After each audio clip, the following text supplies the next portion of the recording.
Notre Dame just released the start times for the 2025 home games, and there are two primetime matchups that are going to light up South Bend, and one that doesn't really make any sense. Plus, we have a clear look at the offensive depth chart now that spring practice is over. So who's going to come out with the ones when fall camp starts? That's all coming right up on Locked On Irish.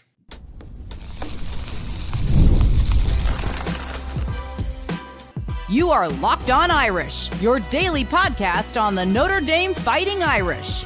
Part of the Locked On Podcast Network, your team every day. Hello and welcome into another edition of Locked On Irish, your daily Notre Dame podcast. My name is Tyler Wojciak, and I'm the host. I'm a producer at Fox Sports and have been covering the Irish for 5 years. And it is great to have you here with me on Tuesday, May 13th. And thanks for making this your first watch or listen of the day. Before we get rolling, make sure to subscribe on YouTube or wherever you get your podcasts. That way, you never miss an episode. And this episode is presented by FanDuel. Right now, new customers can get $200 in bonus bets when your first $5 bet wins. All right, here is the plan for today. Notre Dame just announced its home slate for the upcoming season, and I've got a few thoughts on those matchups to kick things off. But the bulk of today's show is going to be a deep dive into the offensive depth chart coming out of spring practice. I'm going to break down each position group, quarterbacks, skill positions, tight ends, and the offensive line, and compare how things currently look now compared to my pre-spring projections. And to be clear, this isn't necessarily a projection of the opening day lineup. A lot could change and likely will change between now and the end of August. This is really just a way to take stock of the current roster now that spring practice is behind us and the transfer portal window is closed. But first, let's begin with the news that came out Monday. We already knew who Notre Dame was going to be playing at home this season, and now we know at what time of day. So, it's a home opener, Texas A&M, not surprisingly, that is going to be in prime time, 7:30 p.m. Eastern. Then the following week, Notre Dame is going to host Purdue and play at 3:30 p.m. Eastern. Their next home game after that, October 4th, against Boise State at 3:30 p.m. Eastern. And then the week after Boise State, you've got the Peacock game. This year, Notre Dame is taking on NC State, and that game will air on Peacock exclusively. That will also kick off at 3:30 p.m. Eastern. Week after NC State, Notre Dame takes on USC at night, prime time, 7:30 p.m. Eastern on NBC. So far, everything makes sense. Primetime games against Texas A&M and USC, and then day games against Purdue, Boise State, and NC State. And I also like that the day games are all at 3:30 p.m. Eastern. A couple years ago, they used to do that, a few games at 2:30 p.m. Eastern, and I didn't really like that. I always preferred the 3:30 p.m. window. But November 8th, Notre Dame takes on Navy. And for whatever reason, that is also in prime time, 7:30 p.m. Eastern in early November against Navy. I don't get it. They wrap up their home slate against Syracuse November 22nd at 3:30 p.m. Eastern. So 3 primetime games out of 7. It's just not necessary with this home slate. Texas A&M makes perfect sense. USC makes perfect sense. But why on earth are they playing Navy at night in November? Like, who was advocating for that? That's what I really want to know, because I haven't seen anyone who's excited about that news. And I can say with confidence that Marcus Freeman does not want to play Navy at night. He has talked before about how playing night games is more taxing on his team, more specifically when they play night games on the road because they have to travel through the middle of the night. But playing a night game and then playing a road game the following week is more taxing on the team. So I also don't understand why Navy would want this, because now they have to travel back in the middle of the night to get back to Annapolis. And I don't think the fans want it either, at least the ones that I've seen. And I'm sure that there are some people who are excited about the Navy game being at night. And if that's you, congrats to you. You get what you want. But I would say that the majority of Notre Dame fans and Navy fans don't want that game at night. Primetime games in Notre Dame Stadium are supposed to be reserved for the biggest matchups of the season, like Texas A&M and like USC or like Ohio State in 2023. Last year, it was Florida State. Unfortunately, Florida State fell off the face of the earth and they were terrible. But I don't fault the Notre Dame schedule makers because no one saw that coming. Florida State was a top 10 team going into the year. So this cheapens that whole experience. This is supposed to mean something, and playing Navy at night, it just doesn't make any sense. And I don't even understand how this benefits NBC, because I'm sure there's someone saying, oh, it's all about the money, getting more eyeballs. But Alabama and LSU play that same weekend. That's probably going to be a top 10 matchup. And even if it's not a top 10 matchup, that is consistently one of the biggest games of the year every single year. So why would you want to compete with that? There are other good games. Florida State Clemson play that week as well. I don't know if Florida State is going to be that great, but I assume they're going to be better than they were last season. Clemson should be a top 10 team. I think people are going to be locked into that. There are other intriguing games on the slate as well that could potentially be at night. So what casual college football fan who is not a Notre Dame fan or not someone who's invested in the Naval Academy, who is going to choose to watch Notre Dame blow out Navy instead of Alabama and LSU or any other games I just mentioned? So I just don't get it at all. If anything, the Navy game should be on Peacock, because if you have to broadcast one game a year on Peacock, just make it the Navy game, right? You kill two birds with one stone. I know how passionate some of you are about the Navy game. I just don't think that represents the majority and certainly not the casual college football fan. So I don't get it from a business standpoint. I don't get it from Notre Dame's side or Navy side. So this is just what's happening. Instead of putting the game on Peacock, they're putting the game in prime time, and I just don't get it. But that is my rant about the schedule. There's no natural way to segue into the offensive depth chart, but I'm going to try to do it now. And we are going to start by looking at the quarterback room. At 1A, I've got CJ Carr. At 1B, I've got Kenny Minchey. 3, I think it's going to be Blake Hebert, the redshirt freshman. And at number 4, Tyler Buchner. Big change here, obviously, because I had Steve Angeli at 1, Kenny Minchey at 2, and CJ Carr to start spring practice, just given the fact that Steve Angeli was older, Kenny Minchey was older than CJ Carr, and now a lot has changed. Carr has gone from 3 to 1A. Minchey went from 2 to 1A, I guess, and now I've got Tyler Buchner in the room at number 4. I think Carr is going to be the starter ultimately, but Kenny Minchey is definitely going to have a chance to win the job. And I'm going to be very interested to see how Mike Denbrock and the staff share the reps at the starter camp between Carr and Minchey, because they absolutely need to give Kenny Minchey a fair shot at winning the job. He deserves that, and maybe he ends up taking advantage of that opportunity and ultimately winning the job. But at what point during fall camp are they going to prioritize one player getting all the reps so that they can prepare him for the upcoming season? That is going to be one of the biggest storylines of the entire offseason. But I also think that the rest of the quarterback room is pretty interesting, because after Steve Angeli left, they only have 3 scholarship quarterbacks in the room right now. Carr, Minchey, Hebert, who's a true freshman. And even though Tyler Buchner has not officially moved to quarterback, I think that's going to happen. The announcement has not been made public, but Marcus Freeman said that it was going to be seriously considered at his last press conference in the spring, and I'm guessing that decision has already been made. I think Tyler Buchner is going to be a quarterback because he doesn't really do anything for you as a walk-on wide receiver, but if he's in the quarterback room and he's getting those reps, he could come in an emergency situation, because say Carr gets hurt, Minchey gets hurt, would the coaching staff trust Blake Hebert, a true freshman who has never taken a snap in college football, or Tyler Buchner, who is probably a little bit rusty right now, but he also started and won a bowl game for Notre Dame and was the MVP of that game. He also started at Ohio State. He started a game against Marshall at home. Didn't work out that well, but he also played quarterback at Alabama, even though he didn't really see the field all that much, and the one time that he did against South Florida, at least in his starting role, was not that great. There are not many great options for a third-string quarterback, but I would think that the coaching staff would trust Tyler Buchner a little bit more if he trains at the position all summer, all camp into the season, because they don't have to throw. Just run read option with him and Jeremiah Love and Jadarian Price, because that seems really effective. He doesn't have to get a ton of reps to remember how to do the read option. He was very, very good at that. So I ultimately think that Tyler Buchner could be the third-string quarterback, which would be a crazy way for his arc to end at Notre Dame. But I feel confident that Carr is probably going to get the initial first-team reps, or at least the slight majority, maybe like 55 to 45 compared to Kenny Minchey, because I think the staff is really high on CJ Carr, although Kenny Minchey can certainly win this job. But that is how I see the quarterback room going into the summer. Carr at 1A, Kenny Minchey at 1B, Blake Hebert at number 3 for now, until they officially make the move for Tyler Buchner to move back to the quarterback room, which I think they will. And then ultimately, I think Tyler Buchner is actually going to be the third-string quarterback now that Steve Angeli is playing for the Syracuse Orange. But whoever wins the quarterback competition is going to have plenty of weapons around him. So let's break down the skill positions and see who's primed for a big year coming up next. Today's episode is brought to you by FanDuel. The NBA playoffs are in full swing, and every night delivers highlight-worthy performances, major momentum shifts, and can't-miss moments. Whether it's a game-winning shot or a breakout player, there's never been a better time to get in on the action.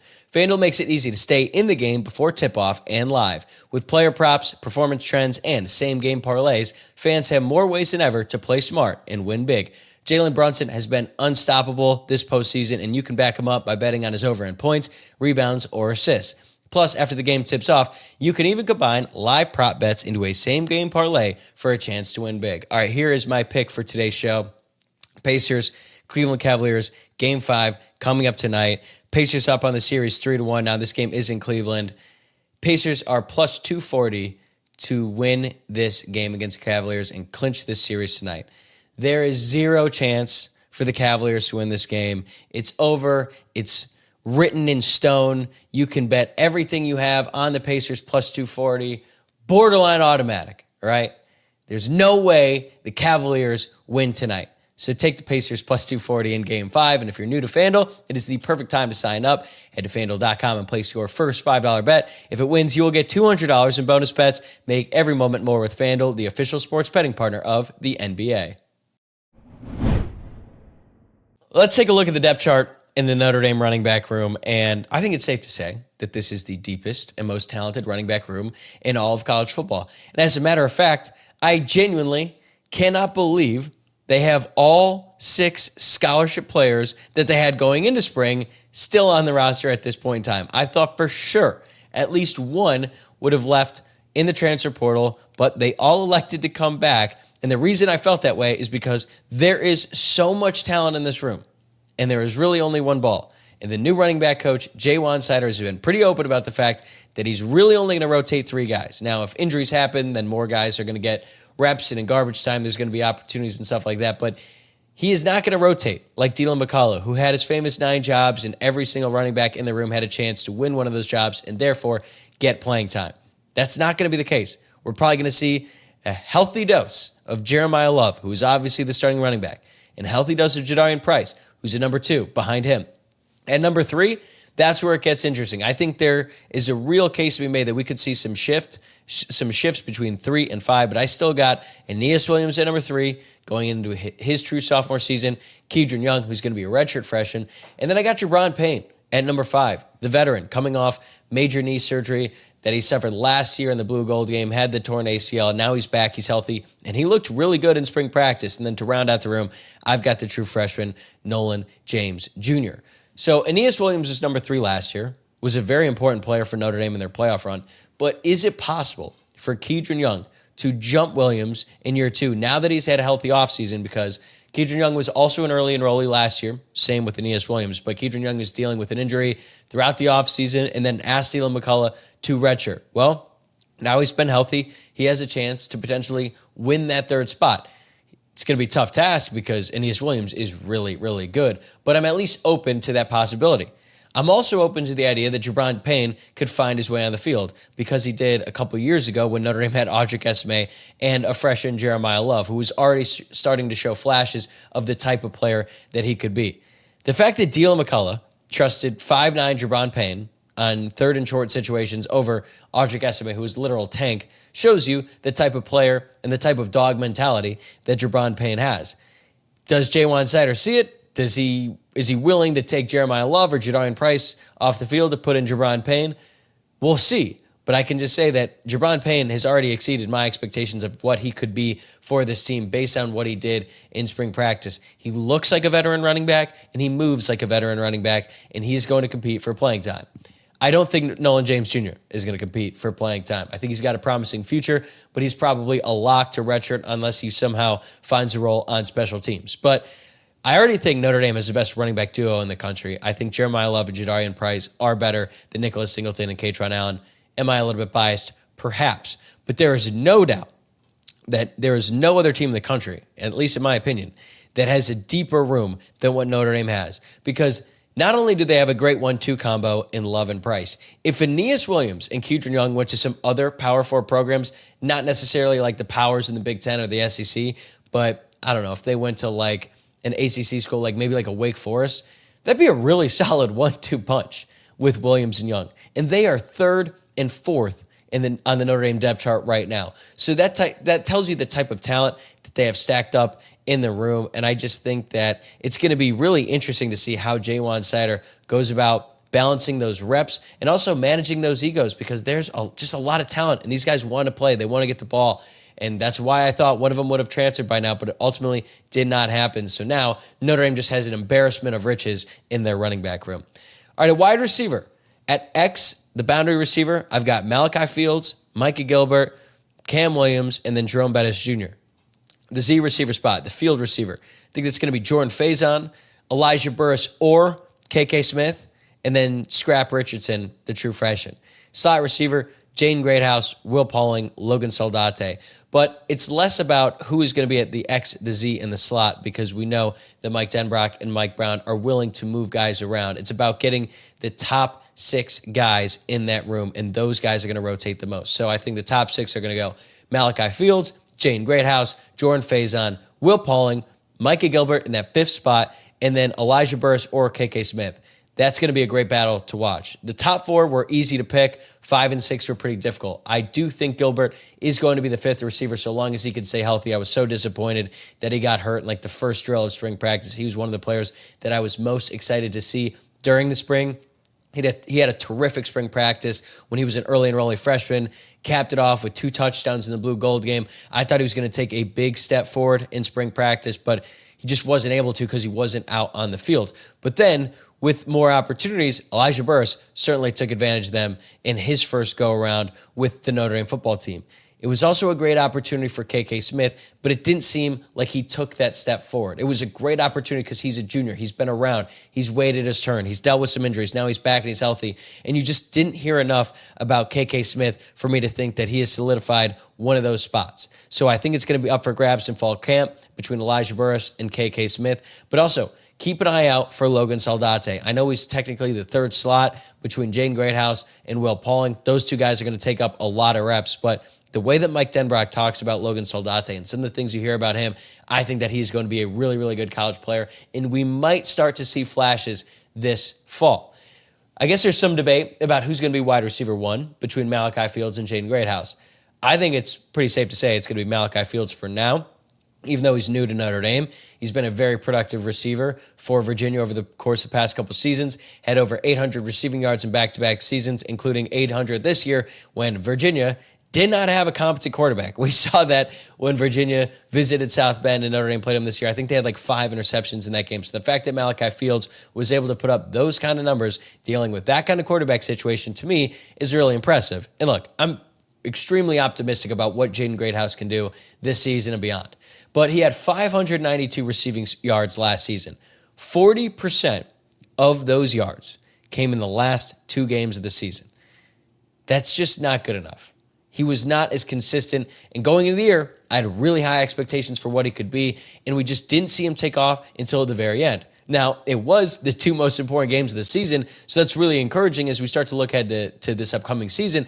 But there's no guarantee that Greathouse is going to play like that all season long. If he does, he's absolutely going to be wide receiver 1 because he was awesome against Penn State, and he was even better against Ohio State. So if Jaden Greathouse does end up beating Malachi Fields and he becomes the wide receiver 1 and he is their go-to guy, then that bodes really well for the Notre Dame offense because I think Malachi Fields has an extremely high floor in this Notre Dame offense. I also think Jordan Faison has a very high ceiling, but I think he has a lower floor compared to some of the other guys in the top 4 because he has to work on his just not dropping the ball as much. And then when he gets the ball, he can't go down as easily whenever a defender gets his hands on him.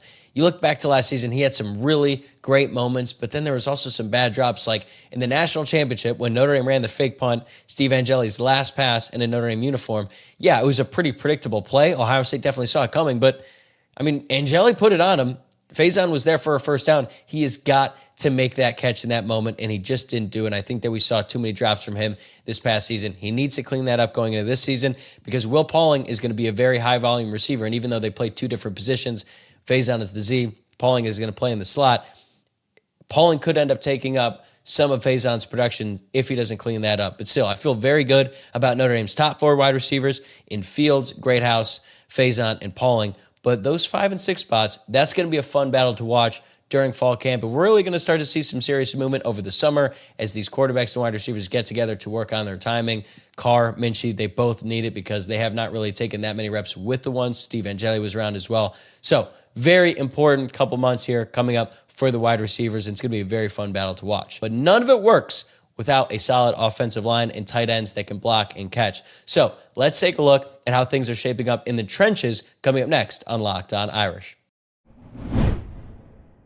Today's episode is brought to you by Monarch Money. Ever check your bank account and wonder, where did all my money go? Between dining out, online shopping, and entertainment, it's easy to lose track. That's where Monarch Money comes in, your personal CFO, giving you full visibility and control over your finances.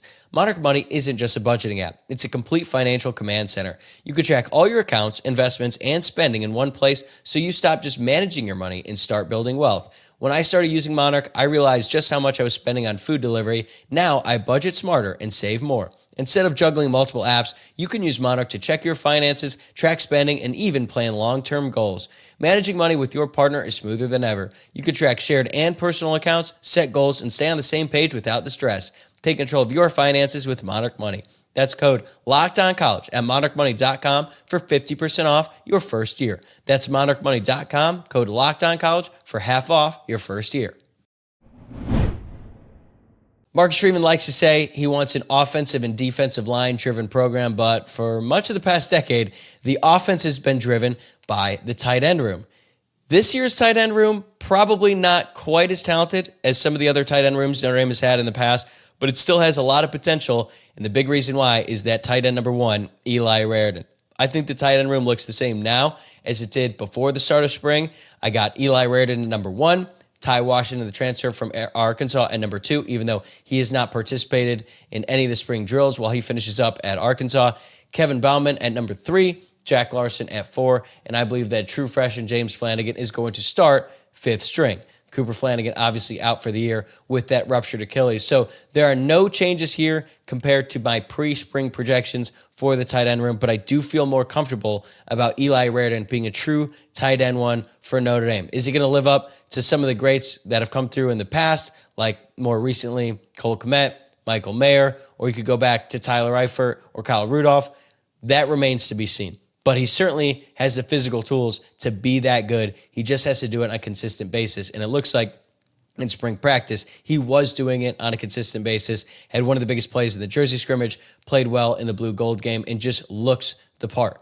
But then behind him, there's certainly a lot of question marks. Ty Washington was brought in for a reason. Notre Dame went out and got him before they knew about Cooper Flanagan's injury, because Cooper Flanagan did not get hurt until January 2nd against Georgia, and then Ty Washington was brought in before that. So they knew that they needed reinforcements at the tight end position, and then now they need even more with Cooper Flanagan out for the year, which means Kevin Bauman and Jack Larson are going to have to step up. They made some good plays in the spring game, two great catches off throws from C.J. Carr, but there's a reason they went out and got Ty Washington, so that's why I think Washington is going to start at tight end 2. They see him as a guy who can block really well and then catch the ball when his number is called. But if Bauman and Larson can give him something, I think Bauman is more of a blocker. Larson is a little bit undersized compared to the other tight ends, but he's a really, really good pass catcher, as we saw in that spring game. So there's potential there, and I've already been on record saying that James Flanagan, true freshman, is going to be the most impactful freshman on the team this year. But it's not going to happen immediately. He's going to have to earn that. He's going to have to beat out all the older guys in front of him first in order for that to be a possibility. Ultimately, I think he will, but when Notre Dame takes the field for fall camp, James Flanagan is going to be low on the totem pole. I just think that he's going to continue to improve, and then get better, and then he's going to start to see the field and start making some plays this year. Notre Dame really needs him. Okay, and I think that he's physically developed and ready to go so that he can contribute right away. Now, as for the offensive line, there was a significant shift compared to what I projected before the spring. I thought Charles Jagasaw would be left tackle, Billy Schroth at left guard, Ashton Craig at center, Anthony Knapp at right guard instead of left tackle, which is where he started 15 games last season, and then Emil Wagner at right tackle. The big change was at right guard and left tackle, but I got it wrong. Looks like they're going to keep Anthony Knapp at left tackle and move Charles Jagasaw to right guard. So it's going to be Knapp, Schroth, Craig, Jagasaw, Wagner, and then I think Gerby Lambert is going to be the first tackle off the bench at either position. Could be left tackle, could be right tackle, so long as he's able to recover from the shoulder surgery that he suffered during spring practice. It's a shame that he suffered that injury about halfway through because he was one of the most intriguing players going into the spring. He's probably going to miss a significant amount of the time in the summer. Hopefully he's ready to go once Notre Dame starts practicing at the end of July. And the interior, I think Sullivan Absher is going to be the first guy off the bench at left guard. He's going to be the first guy off the bench at center, and I think he's going to be the first guy off the bench at right guard as well. He is like the sixth lineman and at a position group that starts 5 players. I think he's really talented. He's got great size, and Notre Dame has been moving him around all along the offensive line. Like, he's gotten the bulk of his reps at guard, but when Notre Dame ran out there with the ones for the spring game, Sullivan Absher was at center while Ashton Craig recovers from his knee injury. So it's basically 5-man starting unit with a backup interior offensive lineman and a backup tackle in Gerby Lambert. But let's say that things change here. Who's behind Lambert at left tackle? I think that's going to be Styles Prescott and then the true freshman Will Black. Left guard, I already mentioned Sullivan Absher. I think Peter Jones is going to be behind him at center. If it's not Sullivan Absher, it's going to be Joe Otting at right guard. If it's not Sullivan Absher, it's going to be Chris Tarrick, at least in my opinion. And then at right tackle, if it's not Lambert, it could be Will Black again, or maybe Owen Strabig, the other true freshman. So if Charles Jagasaw ends up starting at right guard this season and that works out, the domino effect from the Rocco Spindler injury that he actually suffered against Indiana could have long-lasting ramifications on the Notre Dame offensive line and specifically the career arc for Charles Jagasaw. Because Rocco Spindler suffered that injury to his ankle against Indiana. Sam Pendleton came in for relief there. Sam Pendleton obviously started at the beginning of the season before he lost his job. But then Spindler re-aggravated that injury against Penn State. By that time, Anthony Knapp had also gotten hurt on the offensive line. So Tosh Baker was brought in there, and Charles Jagasaw came in to play right guard. He had not played for the Irish all season long because he was recovering from a torn pec injury that he suffered in camp. So you think about the circumstances. College football playoff semifinal. This guy hasn't played all season long. Probably not in great football shape either, because even though I'm sure he's worked his way back in rehab, it's a lot different game when you're out there on the field going up against a defensive line that had been dominating Notre Dame up until that point. Charles Jagasaw wasn't just serviceable. He was awesome in that game.